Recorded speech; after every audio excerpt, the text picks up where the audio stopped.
This is Sports 225 with Lee Feinswag. Sports 225 with Lee Feinswag is Baton Rouge's longest running and best television show. Who would have believed that?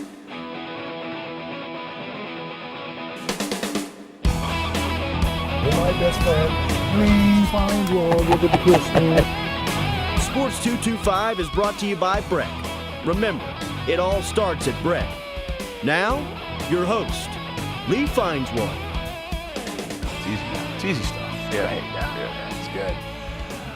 Well. On Sports 225 tonight, a guy who is in a conundrum, a quandary, all of the above, Ross Dellenger. He covers LSU football for The Advocate, and it's been way too long since we had him on as a guest. And I started out by teasing you, though, because, I mean, it's so hard, and I know this from personal experience from the old days, to be a beat writer in the middle of a coach search. It's just unbelievable. Yeah, and then you just compile everything else that's happened. It seems like the last 3 or 4 weeks and going back to the summer, it's just been a crazy few months. But, I think the search is starting really slowly. Thank goodness they're not, ramping up and meeting with people in hotels. Or I don't think they are anyway, but you know how that works.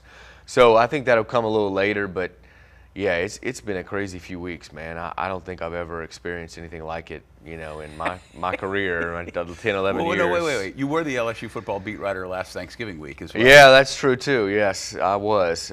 But man, the whole canceled game, and then before that, obviously, Les Miles getting fired, and man, it's just been two really big things back to back in a short span, Well, as someone who has now spent more than half my life in Baton Rouge, when I first got here, Bill Arnsparger was the LSU football coach.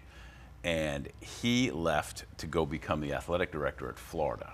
And he was replaced by Mike, I'm blanking out on his name all of a sudden, I had it in my head, who was on staff. Is that terrible? Anyway, it'll come back to me. Yeah. But he didn't succeed. And he, in turn, was replaced by Curly Hallman, which was another one of those. Mike Archer, thank you. A mind is a terrible thing to waste, especially if it's mine. Archer was promoted from within. It was a popular choice, and everybody thought that was great. Hallman came from out of the blue. That was a big surprise, and a terrible, terrible hire. He was such a bad fit. He has Brett Favre to thank because he came back from a car wreck in August. Nobody thought he would play. Favre came back and played. They had some major upsets, a great season, and then he became the coach. Then, out of the blue, LSU hired Jerry DiNardo. Now, that was the first football coach search that I personally was on when I worked at the paper, and I actually got it.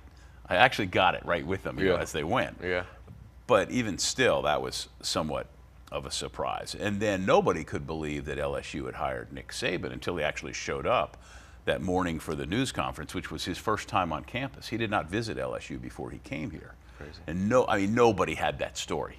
Now, I will say, the night before, Ken Trahan, who's a TV, radio, website guy in New Orleans, broke that story. But everybody thought he was crazy. Right. And then, of course, when he left, LSU athletic director Skip Bertman hired Les Miles, which again was kind of almost an out of left field hire at the time. So this year, you have so many names being thrown out there. It's like, Casablanca. Major Strasser has been shot. Round up the usual suspects. Yeah. But it's not always the usual suspects. No, it's not. And you look at the usual suspects right now. Guys like Tom Herman at Houston and Jimbo Fisher at Florida State.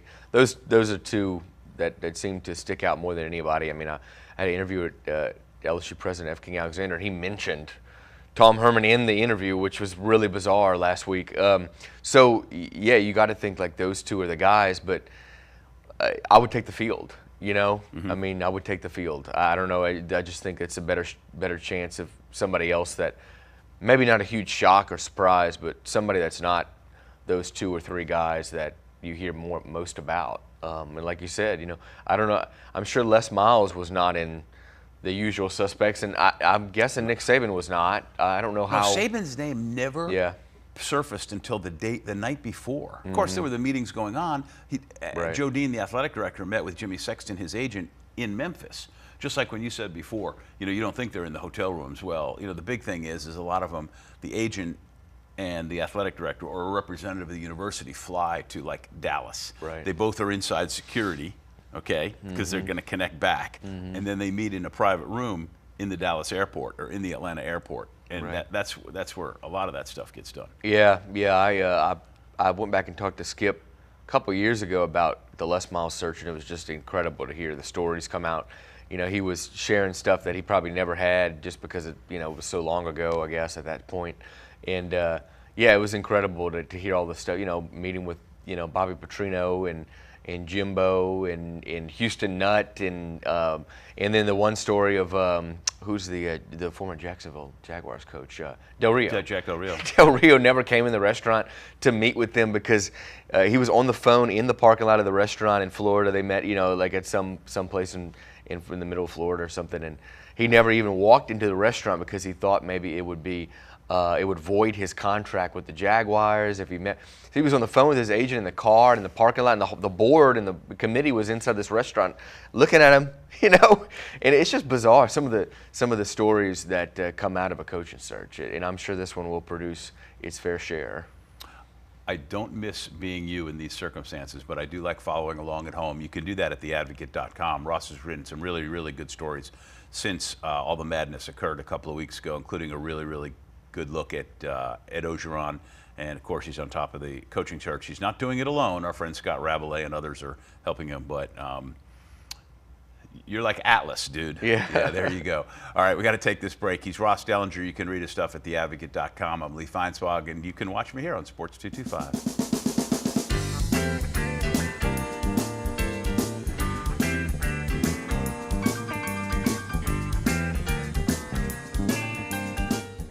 Hi, I'm Joe Martin, president of ITI Technical College. You know, you're not a number here at ITI. You're known by name. The staff and the instructors work diligently for your success because your success is our success. ITI is family owned and part of this community. Our 10-acre campus has been here for over 40 years. Let us evaluate your credits to determine if they'll transfer here. ITI is accredited by the Accrediting Commission of Career Schools and Colleges. ITI Technical College. Begin your journey for a better life. Back on Sports 225 with Ross Dellenger. He covers LSU football for The Advocate. And, you know, what else are we going to talk about this time of year, especially with all the madness going on? But LSU football, little SEC football. Ross started at The Advocate about 4 games into the 2013 season, which in itself was kind of an unusual time. Yeah. But you weren't here during what, as it turned out, was the up escalator ride of Les Miles, and you've only been around for what was a slow, maybe down escalator for a guy who, you know, I've maintained is going into the College Football Hall of Fame.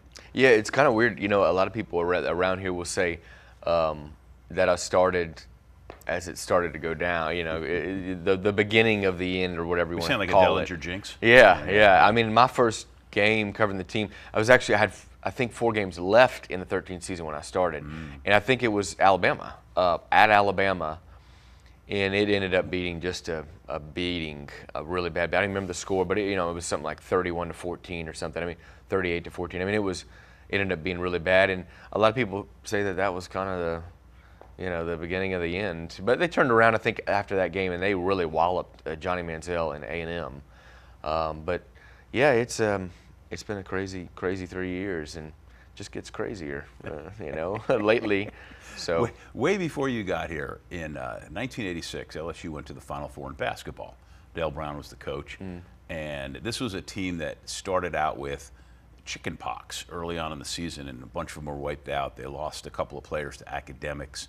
There was all the weirdness going on that I mentioned earlier with the athletic director, Bob Broadhead, and at the time, and there was a headline that was on Sports Illustrated, had a picture of Dale Brown. It said, "Crazy Days at LSU." Oh, yeah. And you might have seen that. Well, then in Inside as well, it said, "Hello, Trouble, I'm Dale Brown," was the headline. I've actually got that Sports Illustrated autograph to me from Dale. But, crazy days at LSU. And if you stick around long enough, every few years, there are crazy days at LSU. Yeah, the last 2, I've compiled a list I'm keeping of last year and this year so far this season, and just how much crazy stuff happened. I mean, I didn't think that you could beat last season. I mean, last season was really something. But we're well on the way to topping the crazy stuff that happened just during the season last year. Starting with Cam Cameron's battle with prostate cancer and all that. That got the ball rolling, and it was just wild. Obviously ending with the drama in November with Les Miles' job. But I think we're going to eclipse last season's craziness this year. Crazier days at LSU. So I wanted to ask you, because you and I have actually never spoken about this specifically. So Rab got the story originally. Scott Rabelais wrote the column where LSU was considering firing Les Miles. And of course, you were the beat writer, and there's always this kind of different fine line that you serve as the beat writer, because you're not the columnist, but yet you have to be in tune with all that's going on. And it was very possible that next week you could have been involved in a coach search, and it could have been happening. That would have ruined your off season like nobody's business. At least this way, maybe it'll get settled, in December. Yeah. But what was that like for you at the time, and what do you remember thinking? I remember talking to Rab about it. We discussed how he should write it. He had this information. And he could have written it as a news story, honestly, but he decided to, and I was fine with it. He decided to shape it into a column, but it is interesting. It's an odd situation to be in for Rabby. He got this information from obviously a very good person, at the university, and you kind of had to decide how to write it, and I kind of just had to kind of sit by and watch. I didn't want to kind of touch that because it was just kind of not like hard news, So it's kind of a different situation to be in, and you don't want to. He can offer his opinion on it. I try to stay out of that realm and be kind of impartial and opinionless. But in your own job, though, you had to be cognizant of covering a team where the coach. Yeah. You probably thought that Thanksgiving week that he was going to get fired. Yeah. Monday of the week, I did. I thought it was probably 70-30 that he would get fired, maybe 80-20 or something. Mm-hmm. And then as the week went on, that dropped. In the percentages definitely dropped. By Wednesday night, I was like, well, this is maybe 60-40 fired. And by Friday, I was more like, this is a coin flip. And then when I left my house to go to the A&M game that Saturday, I had gotten enough information to know that he was not going to get fired, and so I wasn't good enough to write it, at that point. I wish I had now, but and they really made, I think they did make the decision. Excuse me, a journalist who doesn't like just shoot from the hip and yes, tries to be first instead of right. Yeah. Excuse me. And I think they mostly made the decision before the game, but obviously we know now, during halftime is when they kind of really finalized the decision, talked to the board members and stuff like that. But, at halftime they were losing. So I think King Alexander especially, he didn't want to pull the trigger on firing Les. And through that week, that was a crazy week. And not as crazy as 2 weeks ago when the Auburn trip in a 15-hour span that will be certainly be the craziest of my life, probably, maybe. I don't know. That would be good for you, actually, if that was the craziest, because that means your personal life will have stayed intact. Yeah. All right, hold that thought. When we get back, we'll talk about exactly that and eventually touch on the LSU football team and maybe the SEC. He's Ross Dellenger. Read his stuff at theadvocate.com. It's Sports 225.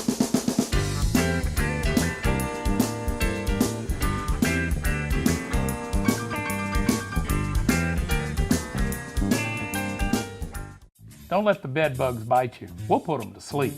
Bed bugs can be transported from most anywhere. Hotels, department stores, even a friend's house. We've got the beat on bed bugs. Call the bug man today. Call 923-BUGS. My wife goes, all you do is make old man. We're back on Sports 225 talking LSU football with Ross Dellenger. He covers the Tigers for The Advocate, and we talked about right before we went to break about how the 2-week span in which Les Miles was fired and Orgeron took over, and the Florida game was, they say postponed, but I don't see how the hell they're going to play it. No, I don't think so. Let me say this about that, okay? As long as I can, because I can just imagine. I hope you had a nice time last Saturday and took the day Oh, off. I did. Saturday and Sunday were great. And they were beautiful. Yeah. But why in the world did Commissioner Greg Sankey from the SEC, and I wonder, too, what role the Florida governor had in all of this and influencing Florida to do whatever it did. I understand not playing that game Saturday, but why didn't anybody just simply come out and say, the game will not be played Saturday, but the storm is supposed to hit Friday and should be gone by Saturday. And on Saturday, we will make a call on when this game can be played. And if we can play it Sunday in Gainesville, we will play it Sunday in Gainesville. Now, I got a lot of problems with playing the game on a Monday because it means you shut down the University of Florida, just like you shut down any major campus. Why LSU has said they won't play a Thursday night game the way Mississippi State always does on campus, because it's just not right. I mean, it is an academic university. But why the hell they just didn't say, everybody just hold on and we will make the final decision after the storm goes through? Because if it's really not that bad and we can play it, let's play it Sunday. Right. And nobody seemed to have put that forth as an option. LSU, get on the plane Sunday, come over and you play the game. You get off the plane, you warm up, you play. Yeah, I mean, and I think, Joe Oliva told the SEC Commissioner Jeremy Foley that See, that was a great Freudian slip right there. What you did I said? say? SEC Commissioner Jeremy Foley. Yes. Who, in fact, is the athletic director at Florida. Who is I know Jeremy Foley a long time, and he's done a great job there. And, I don't believe that there was any kind of conspiracy theory, but I think that the daddy figure in the whole thing should have been the SEC Commissioner. Yeah. And probably the Florida government should have had some influence on this. But go ahead. Yeah, So which did you mean? SEC Commissioner Oh, Greg I was trying to Sankey say or both of them. athletic director? Sankey and Foley.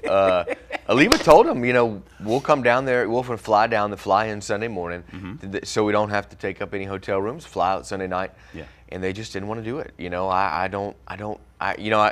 From the commissioner's standpoint, I guess it was, this is too risky. What if it hits head on to Gainesville, and it's a disaster area there Sunday? I'm sure, Foley was thinking the same thing. Right. I guess that's the reason that they didn't do it. But what boggles my mind is when they left the conversations, they did not decide on a postponement date. It's just like, well, we'll handle this at some point later. Like, well, when you make that decision, you probably need to find a date and get things organized where you're going to play on this date later in the year. And they didn't do that, and now they're kind of stuck. LSU's schedule is, it's tough. And I wonder if you're the SEC and any major college now, if you shouldn't have a universal bye week that comes after the end of the regular season.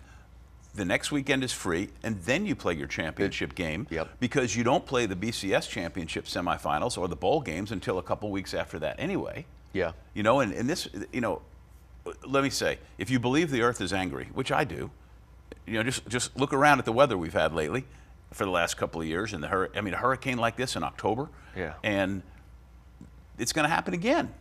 And hopefully Greg Sankey and other commissioners and people come up with a plan B, and having a universal bye week might be the way to go. Yeah, I think this is certainly going to come up, at the spring meetings, and it probably came up yesterday. They had the SEC presidents all met in Atlanta. I'm sure it came up there too. But at the meetings in May down in Florida, I'm sure something will happen, because this is, LSU had the McNeese game canceled last year. I think another SEC team had another game canceled. Maybe it was Florida. And anyway, so and I think last year at the spring meetings, somebody told me that it was said that, hey, one of these days an SEC versus SEC game is going to get into weather trouble, and we're not going to have a solution.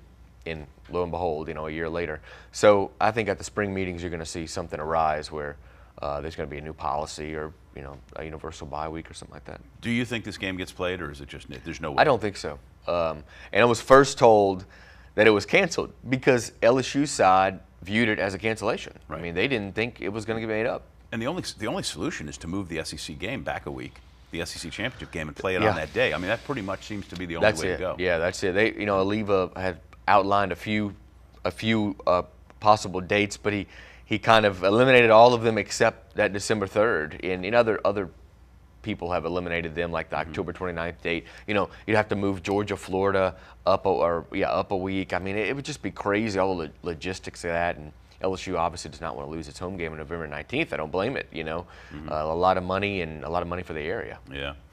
He's Ross Dellenger, and we've spent all the time talking about the same thing pretty much, which I don't complain about because it's pretty interesting to me. I love the inside part of it for him, and then the scenarios. When we get back, we'll spend our remaining couple of minutes talking about LSU football and actual, the games and stuff. Yeah. All right, we'll be right back.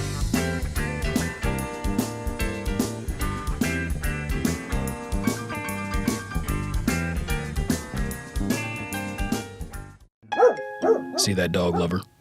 About to unleash the terror hound on these friendly, unsuspecting canines? Well, I'm the human dislike button, and I see it too. Easy there, Cujo. Taking part in a dog socialization program at a shelter or pet store can help nip this problem in the bud. And no matter how well socialized your pet is, cleaning up the little rays of sunshine they leave in their merry wake is your responsibility. To learn more about me, go to breck.org/HDB. All right, coming down the home stretch of this Sports 225, of course, thanks to Ross Dellenger for being here, to John Williams from JCW Productions for directing the show. Go to jcwproductions.com for all your digital photography, video, all sorts of thing needs. Go to sports225.com for the listings to watch previous shows that are on the Sports 225 TV YouTube channel. And of course, this show, which you may be watching there now because you don't have Cox, which you should, but you can also watch it on Cox 4 and CST. Whew.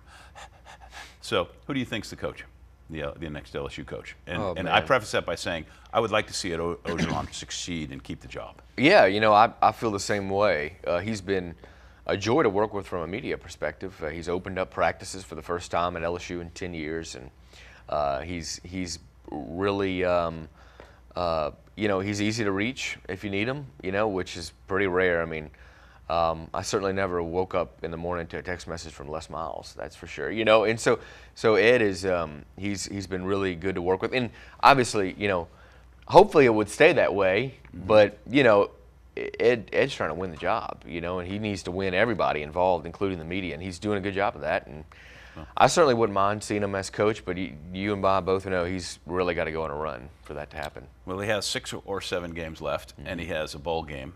And what do you think LSU does in those? Let's just say it's 6 and they don't play the Florida game and then has a bowl game. What's your personal thoughts on those remaining games? It's tough. You know, luckily for LSU, I guess they get possibly their hardest 2 at home. You know, I mean, it's probably arguable Ole Miss and A&M who's better, but you know, they get Ole Miss and Alabama at home, so that's certainly good. But man, that, you know, the last couple of years when LSU's played Arkansas after that Alabama game, the physical, emotion-filled game, they have really struggled. And that always, in entering the season, always stuck out as the toughest game for them. But now you look at Texas A&M, and boy, they're on a roll, and you got to go to A&M on Thanksgiving night. That place is going to be rocking. You know, it could be for the SEC Western Division on the line. So it's tough. I mean, if he loses just 1 or even 2 over the last few games, it'll be impressive. I mean, honestly. Well, in case I don't get you back here for 2 more years again, who do you think wins the national championship? This year? I mean, gosh, it's so hard to not pick Alabama. It really you know? is, yeah. I mean, what they did, you know, last week and what they'll probably do this week, I mean, it's really hard not to pick them. I would go with them. It's just amazing how they just keep not rebuilding but reloading and doing it with young players and just moving them around and having them play well. It's incredible. Hey, make sure you go read Ross's stuff at theadvocate.com. He's had some really good insight to both Ed Orgeron and Into the Search, and then his game stories and stuff are good. And just the fact that he admitted that he'd rather be right than first just warms my heart as an old crusty journalist, ink-stained wretch. Thanks for coming on. Absolutely. Okay, thank you for watching. This has been Sports 225.